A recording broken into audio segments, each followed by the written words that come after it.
Shalom and welcome to the Middle East in less than 5 minutes podcast. My name is Igal and I'm your host. Today's topic is now, when Sinwar is dead, what's next?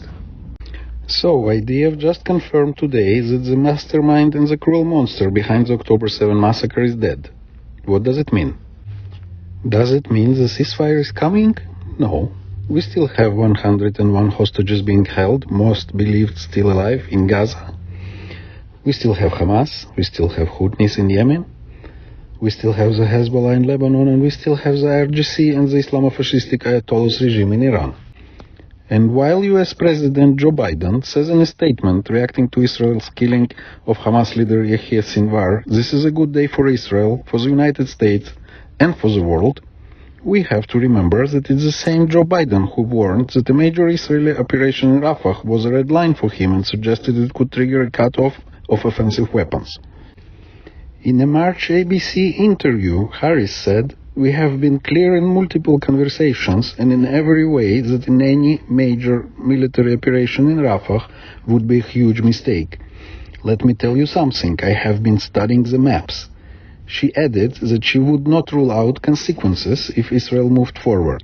Keep in mind, these statements came a month after Israel rescued 2 hostages in Rafah.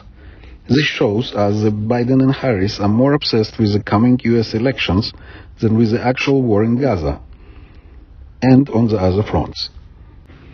Meanwhile, the media is twisting the reality, jumping on picking the Hamas-run Gaza's official statements about the numbers of dead, about the airstrikes, and about Israel escalating in Lebanon, despite the fact that Hezbollah fired more than 12,400 rockets at Israel since October 8, average of 33 rockets a day, before Israel reacted to the Hamas attack, despite the fact that tens of thousands of Israelis, including Israeli Muslims, are displaced, and despite the fact that UNIFIL did literally nothing for the last 18 years to keep the peace at the border between Israel and Lebanon.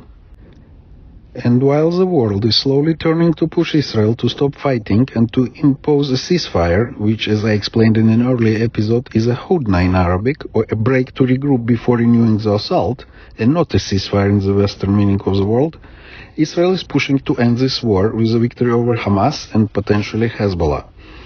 In the best-case scenario, Israel will succeed to bring the Iranian regime down as well. In the worst-case scenario, another ceasefire will just mean another war in a couple of years.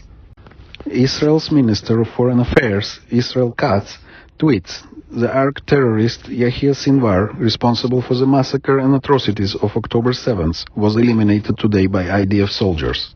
This is a major military and moral achievement for Israel and a victory for the entire free world against the axis of radical Islam led by Iran. Sinwar's elimination opens the door for the immediate release of the hostages and paves the way for the end of Hamas rule and a new reality in Gaza. Israel now expects the backing and support of the free world to advance this critical objective together." Netanyahu said in recorded video statement, "Today we have settled the score. Today evil has been dealt a blow, but our task has still not been completed. To the dear hostage families I say, this is an important moment in the war. We will continue full force until all your loved ones, our loved ones, are home."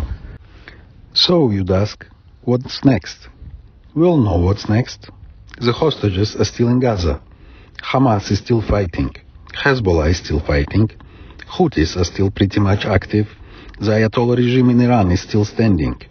The ones created to resolve world issues, UN, needs replacement. UNRWA needs to be abolished and replaced. We all know what's next. What we don't know is when. Thank you for listening. Follow the podcast to be the first to hear new episodes, and don't forget to check out the Instagram and Facebook pages for more insights on Middle Eastern history and geopolitics. Until next time, Shalom.